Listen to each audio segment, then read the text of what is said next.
Presiden Republik Indonesia Jokowi akhirnya resmi dikeluarkan dari ikatan keluarga besar Banteng Ketaton. Lantas, mau kemana Jokowi? Kita akan bahas di dalam Bukan Partai Politik.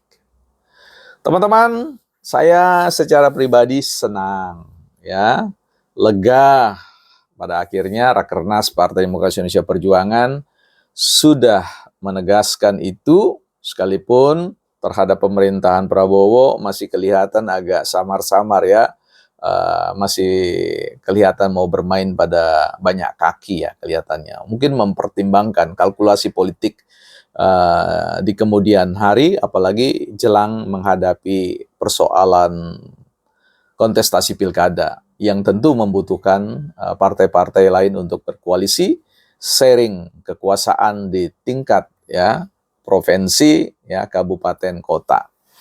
Nah, sebelum kita bahas mau kemana Jokowi nanti, kita akan lihat sebuah buku dari seri ya penjahit kata-kata John C. Maxwell ya. Ini buku yang lain dari yang kemarin-kemarin, berpikir lain dari yang biasanya. Thinking for a Change. Ini salah satu buku yang saya suka sekali teman-teman, dari tema seni berpikir, membangun kecakapan berpikir ya. Saya recommended lah buat teman-teman yang suka berpikir ya, menggunakan pikiran. Sebab tidak ada gunanya pikiran kita banyak menyimpan laksana gudang yang menyimpan banyak sekali data-data informasi, tetapi kemudian kita tidak cerdas atau smart di dalam menggunakan kata-kata itu, data-data itu maksud saya, atau informasi itu. Baik teman-teman, di halaman 27 ya, 27 saya kutipkan satu paragraf. Penghambat terbesar bagi sukses kebanyakan orang besok adalah cara berpikir mereka hari ini. Kalau cara berpikir mereka terbatas, potensi mereka pun terbatas. Tetapi kalau orang bisa terus bertumbuh dalam cara berpikirnya, mereka akan terus melampaui prestasi mereka sendiri, dan potensi mereka akan selalu melampaui sasaran.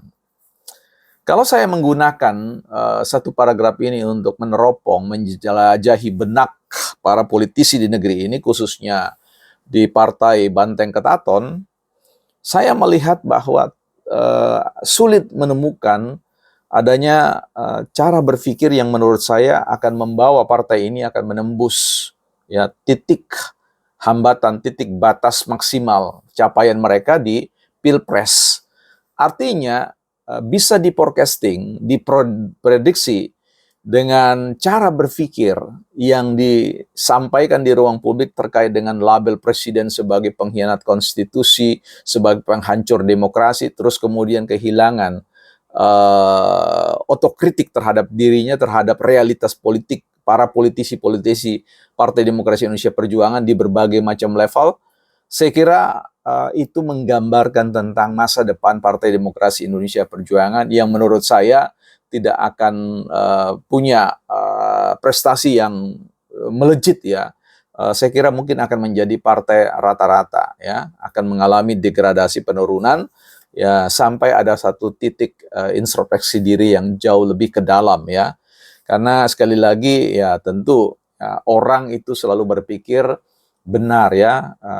Ada peribahasa timur mengatakan setiap orang ya benar menurut anggapannya sendiri, pikirannya sendiri. Nah, tentu orang lain juga berperan dalam konteks untuk memberikan penilaian ya yang normatif, yang normal maksudnya yang murni, bahwa ada persoalan dalam konteks kesadaran tentang perilaku berpolitik Partai Demokrasi Indonesia Perjuangan, khususnya para politisi-politisi. Nah, apalagi kalau kemudian hadir di ruang publik dengan, menurut saya, dengan narasi-narasi labeling seperti itu, adalah narasi-narasi yang seperti saya katakan adalah narasi yang jahat.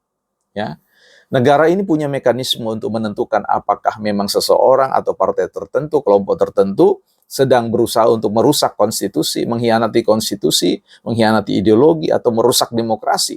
Ada struktur-struktur kekuasaan, ada struktur-struktur ketatanegaraan yang menguji itu. bukan suara personalitas, bukan suara kelompok tertentu ya. Saya kira saya tetap memberikan catatan merah terkait dengan Partai Merah ini dari sisi komunikasi politik yang menurut saya lupa abai bahwa suatu saat itu akan berpotensi menjadi bumerang bagi dirinya. Ada banyak ya, sekarang mata publik akan terbuka lebar untuk memelototi kader-kader Partai Demokrasi Indonesia Perjuangan di berbagai level birokrasi pemerintahan ya, bahkan juga di legislatif untuk melihat apakah partai ini, politisi Partai Merah tidak merusak konstitusi dan tidak ya mengkhianati konstitusi atau tidak merusak demokrasi. Harapannya tentu tidak ya, tetapi realitas politik itu sebenarnya kita tahu bahwa politik itu kan orang berada di wilayah abu-abu. Ya kalau ndak hitam dia putih ya, atau ya tadi tidak tahu yang mana putih, tidak mau yang hitam. Inilah yang kemudian menjadi sebuah pengingat bagi kita bahwa politik memiliki margin error. Nah, Partai Demokrasi Indonesia Perjuangan dan tentu partai-partai yang lain perlu menetapkan margin errornya berapa. Berapa elit-elit mereka yang tersandung kasus korupsi. Berapa elit-elit mereka yang melakukan kasus-kasus yang lain yang tentu itu berpotensi merusak konstitusi, mengkhianati konstitusi dan juga merusak demokrasi. Nah, itu sangat penting. Bicara tentang persoalan tadi ada kaitannya dengan cara berpikir, ya. Cara berpikir kita ini yang kemudian menjadi masalah. Publik bisa menilai apakah kita berpikir sungguh-sungguh dengan cara yang baik, yang kalau dalam buku ini mengatakan bahwa potensi mereka bertumbuh itu bergantung pada cara mereka berpikir. Apakah dia mampu melampaui prestasi yang lain, dia harus memiliki cara berpikir yang lain. Cara berpikir yang bukan hanya linear, tetapi kemudian harus melampaui ya dinamika cara-cara berpikir untuk menemukan the best way to thinking. Ya, jadi bagaimana cara menemukan cara terbaik untuk berpikir. Kemana di bagian akhir ini kemudian kita ingin menjawab ya kemana Jokowi akan berlabuh ya.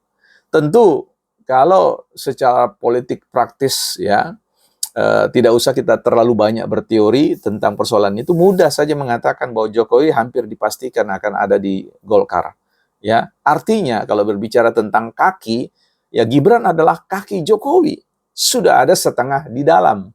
Nah, setengahnya apakah dia melangkahkan itu atau kemudian dia kemudian melepaskan itu dan eksis di, saya tidak yakin bahwa Jokowi akan ke Gerindra atau juga ke PAN.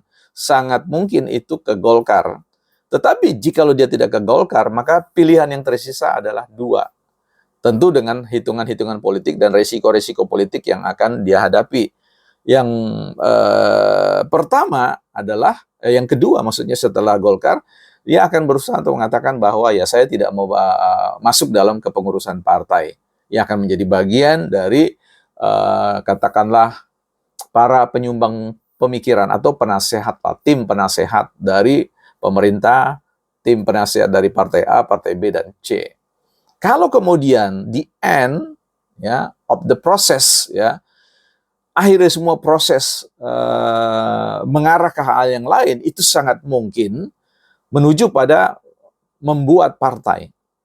Dan tentu ini akan dilakukan dengan sikap kehati-hatian yang tinggi, ya sama seperti bagaimana Gerindra hadir menjelma keluar dari Golkar, ya katakanlah Prabowo sebagai kader Golkar dan juga Nasdem, ya. Tetapi pada akhirnya mereka bisa berkoalisi dalam satu perahu pemerintahan.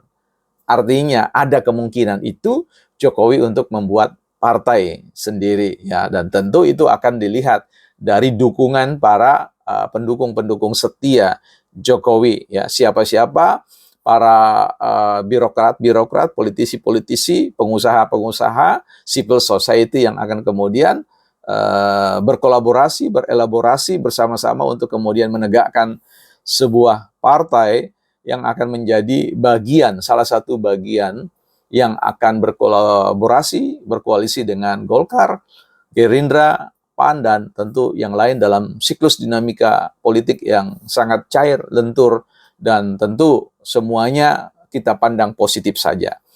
Ya, hanya saja saya kira saya di akhir ini mengatakan saya tidak setuju ya pada labeling Partai Demokrasi Indonesia Perjuangan terhadap Jokowi ya yang dianggap sebagai pengkhianat dan perusak demokrasi, yang hanya melihat satu sisi, bahkan sisi itu tentu debatable. Saya kira mekanisme kita jelas, ya struktur berpolitik kita jelas, kedaulatan itu adalah milik rakyat. Rakyat telah menyatakan suaranya, dan tentu rakyat tidak setuju. Rakyat mayoritas yang saya sebut tidak sepakat terkait dengan penyematan gelar sebagai pengkhianat dan perusak demokrasi. Ya, justru sebaliknya, ya, rakyat mayoritas sedang mempertanyakan, jangan-jangan perusak konstitusi dan demokrasi itu adalah di luar Jokowi, bukan partai politik.